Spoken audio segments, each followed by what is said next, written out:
In the words of the basketball legend, Allen Iverson, AI, the answer, as, I don't know, probably your uncle or stepdad knows him, we're talking about practice. Now, look, if you're an athlete, like I was in high school, practice isn't your favorite topic. Shoot, if you're in marching band, carrying that tuba around for 2 hours after school during practice probably isn't your favorite thing either. But practice is pivotal for seeing God this year.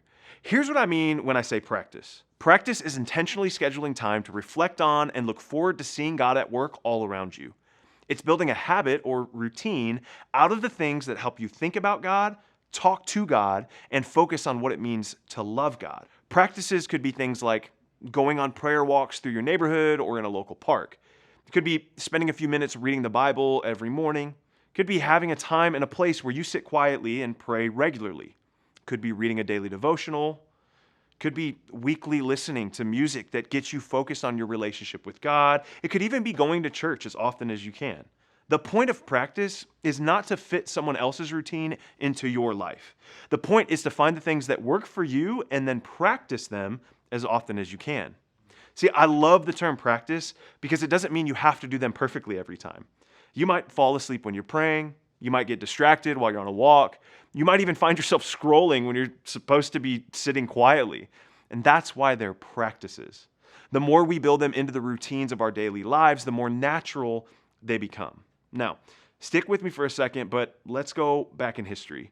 There was a 17th century French Christian monk named Brother Lawrence, who's still known today because of his writings about what we're talking about spiritual practices.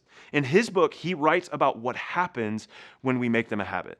This is what Brother Lawrence said. In order to form a habit of communing with God continually, all that means is of spending time with God, connecting with God continually, and committing everything we do to Him, we must at first make a special effort. After a while, we find that His love inwardly inspires us to do all things for Him effortlessly.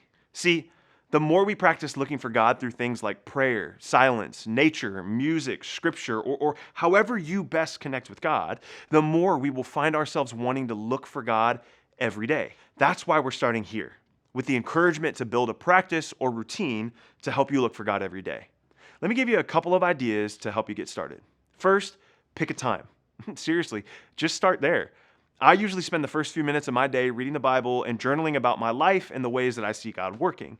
Maybe you want to start reading the verse of the day on the Bible app every morning, or maybe there's a walk to school that you go on a regular basis where you can quietly talk to God. It could even be that you want to spend the last few minutes of your day praying before you go to bed each night. There's no perfect time except for the one you pick. Pick a time, and over the next 5 days, try to stick with it. This won't be long enough to master the habit, but it will be the encouragement you need to stick with it for the rest of the month. Then, decide what you'll do. Again, don't overthink this. Just pick something. Maybe it's a prayer walk. Maybe it's worship music while you write in your journal. Maybe it's praying on your way to school. That's totally up to you, whatever you pick. For me, it's making a pour-over cup of coffee. Gross, I know, but I enjoy it. And then reading the Bible. Just choose whatever you want to start with and do it at the time that you picked.